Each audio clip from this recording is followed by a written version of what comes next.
Hello छात्राओं, आज हम लोग DLED BTC साइंस के पेपर, जो कि साइंस का पेपर 2024 का ये पेपर है और ये जो है थर्ड सेमेस्टर का है। थर्ड सेमेस्टर का पेपर है जो कि 2024 में आया हुआ था। तो इस प्रश्न जो बहुविकल्पी प्रश्न हैं, इन बहुविकल्पी प्रश्नों को आज देखेंगे और इस समझेंगे कि किस प्रकार के प्रश्न आए हैं और इनको किस प्रकार से हल किया जा सकता है, इनका आंसर क्या होगा। तो आइए चलिए हम लोग इस प्रश्न को पढ़ते हैं और समझते हैं कि किस प्रकार के प्रश्न आए थे। देखिए, पहला प्रश्न है कि कुकिंग मतलब खाना पकाने वाली बात हो रही है यहाँ पर, ठीक है। खाना पकाने गैस में किसकी मात्रा अधिक होती है? जो खाना पकाने वाली जो गैस होती है, जो कुकिंग गैस होती है, उसमें किसकी मात्रा अधिक होती है? तो जो खाना पकाने वाली जो गैस होती है उसको क्या बोला जाता है? LPG बोला जाता है। LPG, liquid petroleum gas. क्या बोला जाता है? लिक्विड पेट्रोलियम गैस बोला जाता है। और लिक्विड पेट्रोलियम गैस में क्या क्या मिलता है? लिक्विड पेट्रोलियम गैस किससे किससे मिलकर बना होता है? प्रोपेन और ब्यूटेन से बना होता है। किससे बना रहता है? किससे बना रहता है? प्रोपेन और ब्यूटेन से मिलकर बना होता है, ठीक है। और इसमें सबसे अधिक मात्रा किसकी होती है? सबसे अधिक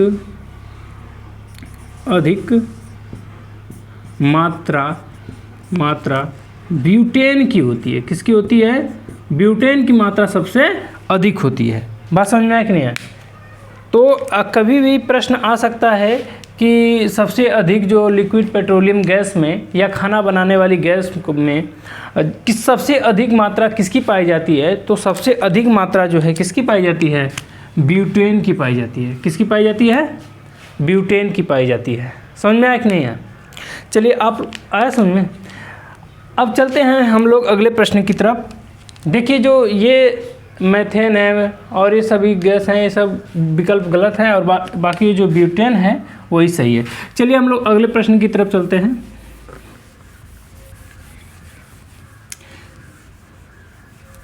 अगला प्रश्न दिया है कि ध्वनि की चाल सबसे अधिक होती है। ध्वनि की चाल सबसे अधिक होती है। अब एक बात बताएं, ध्वनि को संचरित होने के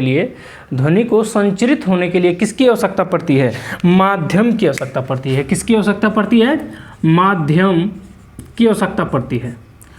अगर ध्वनि को कोई माध्यम न दिया जाए, समझ में नहीं है? अगर ध्वनि को कोई माध्यम न दिया जाए तो वह यात्रा मतलब ट्रेवल नहीं कर सकती, यहाँ से यहाँ तक नहीं पहुँच सकती।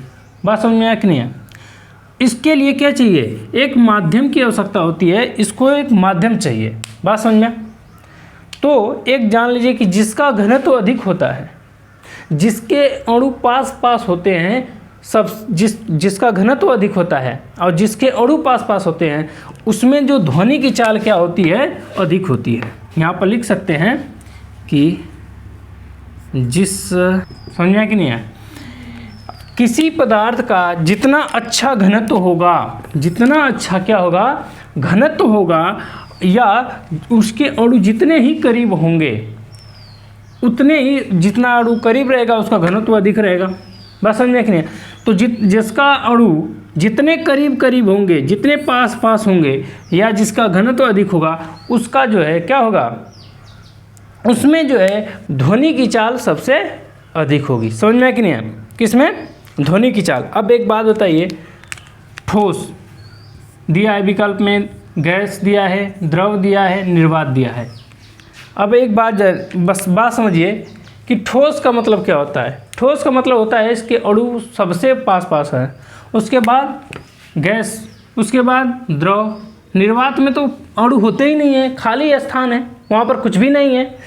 तो यहाँ पर क्या बोला है? सबसे करीब कौन हुआ? ठोस हुआ। तो विकल्प कौन सा सही हो जाएगा?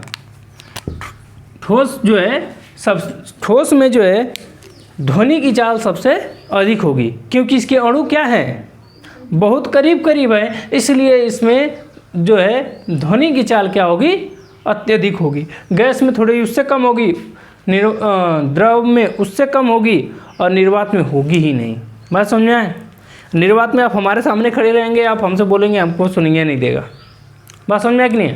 चलिए हम लोग अगले प्रश्न की तरफ चलते हैं। अगला प्रश्न बोल रहा है कि भारतीय वैज्ञानिक हैं, भारतीय वैज्ञानिक हैं। अब एक बात बताइए कि इसमें से भारतीय वैज्ञानिक कौन है?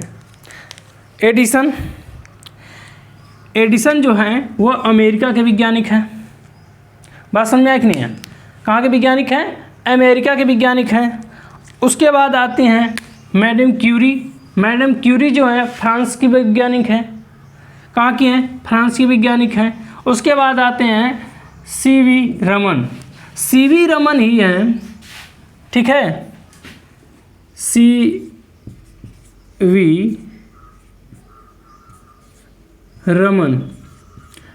रमन ही हैं जो क्या हैं, एक भारतीय वैज्ञानिक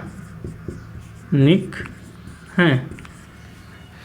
सीवी रमन हैं जो एक क्या हैं, भारतीय वैज्ञानिक हैं, और बाकी लोग क्या हैं, दूसरे देशों के वैज्ञानिक हैं। बात समझ में कि नहीं है?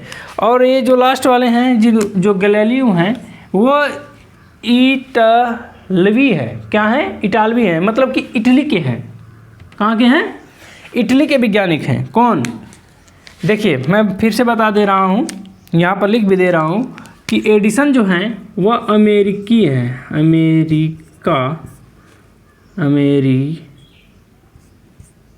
अमेरिका के वैज्ञानिक हैं।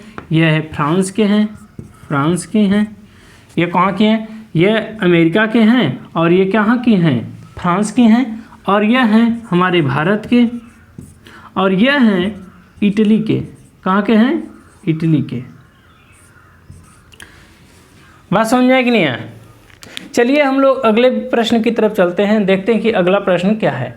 देखिए कभी भी इस प्रकार के प्रश्न पूछ सकता है कि भाई एडिसन जो है किस देश के जो है वैज्ञानिक रहे हैं, तो आपको बता देंगे जब आपको पता रहेगा तब। चलिए अगले प्रश्न की तरफ चलते हैं। देखिए अगले प्रश्न क्या कहता है, बात समझ में आया कि नहीं आया? देखिए जहाँ पर जो समस्या है आपको या उससे रिलेटेड कोई भी बात हो तो आप तुरंत हमसे पूछ सकते हैं। समझ में आया कि नहीं आया? आगे लिखा है कि मास्टर ग्रंथि कहलाती है। मास्टर ग्रंथि वह ग्रंथि होती है जो राउंड अबाउट सबको कंट्रोल करती है, थोड़ा बहुत सबको कंट्रोल करती है। तो इसमें पीयूष ग्रंथि है जिसको क्या कहा जाता है? मास्टर ग्रंथि कहा जाता है। समझ में आया कि नहीं है? पीयूष ग्रंथि को क्या कहा जाता है? मास्टर ग्रंथि कहा जाता है, क्योंकि यह जो है ब्रेन को संदेश देती है कि भैया कि यह कार्य करना है और इस प्रकार से इस चीज़ को, और यह क्या करती है? हार्मोन्स को उस प्रकार के स्रावित करती है। जैसे मान लीजिए कोई छोटा बच्चा है, अब उस छोटे बच्चे का ग्रोथ बढ़ाना है कि नहीं बढ़ाना है, इसको कितना पर रखना है, तो ये किस पे डिपेंड करता है? पीयूष ग्रंथि पे डिपेंड करता है। समझ में आया कि नहीं है? तो मास्टर ग्रंथि किसे कहा जाता है? मास्टर ग्रंथि किसको कहा जाता है? पीयूष ग्रंथि को कहा जाता है। समझ में आया कि नहीं है? मास्टर ग्रंथि किसको कहा जाता है? पीयूष ग्रंथि को कहा जाता है। बात समझ में ना? चलिए हम लोग अगले प्रश्न में देखते हैं कि अगला प्रश्न दिया है कि नागफनी का पौधा है। क्या है? नागफनी का पौधा। नागफनी का पौधा वह होता है जिस पे कांटे लगे होते हैं। समझ में आया? यह इस प्रकार का होता है। उसकी आकृति कैसी होती है? वह इस प्रकार की होती है, ऐसे होता है, इसी में कांटे लगे रहते हैं, ऐसे कांटे लगे रहते हैं, कांटे लगे रहते हैं। ठीक है, इसको कैक्टस भी कहा जाता है। ठीक है, अंग्रेजी में इसे कैक्टस बोला जाता है। नागफनी का पौधा है। तो देखिए ये तो जल में उगता नहीं है, वह कहाँ पर उगता है? वह उगता है मरुस्थलीय स्थान पे, जहाँ पर पानी की कमी होती है, वहाँ पर क्या होता है? नागफनी या कैक्टस उगते हैं। समझ में आया कि नहीं आया?